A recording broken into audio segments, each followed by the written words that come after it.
بسم اللہ الرحمن الرحیم۔ وہ ایمان والے یقیناً فلاح پا گئے ہیں جو اپنی نماز میں خشوع کرنے والے ہیں اور جو لغویات سے منہ موڑنے والے ہیں اور جو زکوٰۃ کا عمل انجام دینے والے ہیں اور جو اپنی شرمگاہوں کی حفاظت کرنے والے ہیں، سوائے اپنی بیویوں اور ان کنیزوں کے جو ان کی ملکیت ہوتی ہیں، کیونکہ ان پر کوئی ملامت نہیں ہے۔ لہٰذا جو ان کے علاوہ اوروں کے طالب ہو جائیں تو وہ زیادتی کرنے والے ہوں گے، اور جو اپنی امانتوں اور معاہدوں کا پاس رکھنے والے ہیں اور جو اپنی نمازوں کی محافظت کرنے والے ہیں، یہی لوگ وارث ہوں گے جو فردوس کی میراث پائیں گے جس میں وہ ہمیشہ رہیں گے۔ اور بتحقیق ہم نے انسان کو مٹی کے جوہر سے بنایا، پھر ہم نے اسے ایک محفوظ جگہ پر نطفہ بنا دیا، پھر ہم نے نطفے کو لوتھڑا بنایا، پھر لوتھڑے کو بوٹی کی شکل دی، پھر بوٹی سے ہڈیاں بنا دی، پھر ہڈیوں پر گوشت چڑھایا، پھر ہم نے اسے ایک دوسری مخلوق بنا دیا۔ بس بابرکت ہے وہ اللہ جو سب سے بہترین خالق ہے۔ پھر اس کے بعد تم بلا شبہ مر جاتے ہو، پھر تمہیں قیامت کے دن یقیناً اٹھایا جائے گا۔ اور بتحقیق ہم نے تمہارے اوپر 7 راستے بنائے ہیں، اور ہم تخلیقی کارناموں سے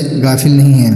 اور ہم نے آسمان سے ایک خاص مقدار میں پانی برسایا، پھر اسے زمین میں ہم نے ٹھہرایا، اور ہم یقیناً اسے ناپید کرنے پر بھی قادر ہیں۔ پھر ہم نے اس سے تمہارے لیے کھجوروں اور انگوروں کے باغات پیدا کیے، جن میں سے تمہارے لیے بہت سے پھل ہیں، اور ان میں سے تم کھاتے بھی ہو۔ اور اس درخت کو بھی پیدا کیا جو طور سینا سے نکلتا ہے، اور کھانے والوں کے لیے تیل اور سالن لے کر اگتا ہے۔ اور تمہارے لیے جانوروں میں یقیناً ایک درس عبرت ہے، ان کے شکم سے ہم تمہیں دودھ پلاتے ہیں، اور ان میں تمہارے لیے دیگر بہت سے فوائد ہیں، اور ان میں سے کچھ کو تم کھاتے بھی ہو، اور جانوروں پر اور کشتیوں پر تم سوار کیے جاتے ہو۔ اور بتحقیق ہم نے نوح کو ان کی قوم کی طرف بھیجا، پس نوح نے کہا، اے میری قوم، اللہ کی بندگی کرو، اس کے سوا تمہارا کوئی معبود نہیں ہے، کیا تم بچتے نہیں ہو؟ تو ان کی قوم کے کافر سرداروں نے کہا، یہ تو بس تم جیسا بشر ہے جو تم پر اپنی بڑائی چاہتا ہے، اور اگر اللہ چاہتا تو فرشتے نازل کرتا۔ ہم نے اپنے پہلے باپ دادا سے یہ بات کبھی نہیں سنی، بس یہ ایک ایسا شخص ہے جس پر جنون کا عارضہ ہوا ہے، لہٰذا کچھ دیر انتظار کرو۔ نوح نے کہا،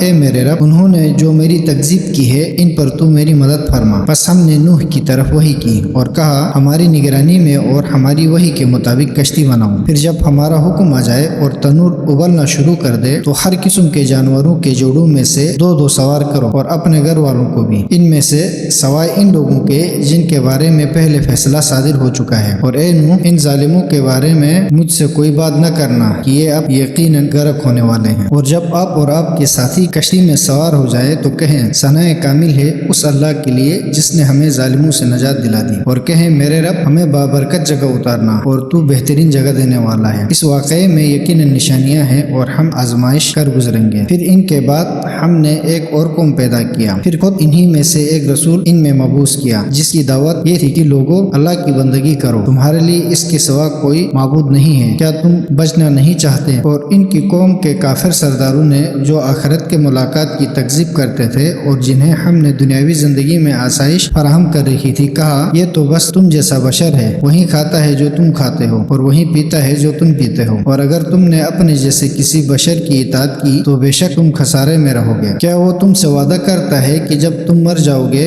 اور تم خاک اور ہڈی ہو جاؤ گے تب تم نکالے جاؤ گے؟ جس بات کا تم سے وعدہ کیا جا رہا ہے بعید ہی بعید ہے۔ بس یہی دنیاوی زندگی ہے جس میں ہمیں مرنا اور جینا ہے، اور ہم اٹھائے نہیں جائیں گے۔ یہ تو بس ایسا آدمی ہے جو اللہ پر جھوٹی نسبت دیتا ہے، اور ہم اس پر ایمان لانے والے نہیں ہیں۔ عرض کیا، میرے رب، ان لوگوں کی تکذیب پر میری نصرت فرما۔ اللہ نے فرمایا، تھوڑے وقت میں یہ لوگ پشیمان ہو جائیں گے۔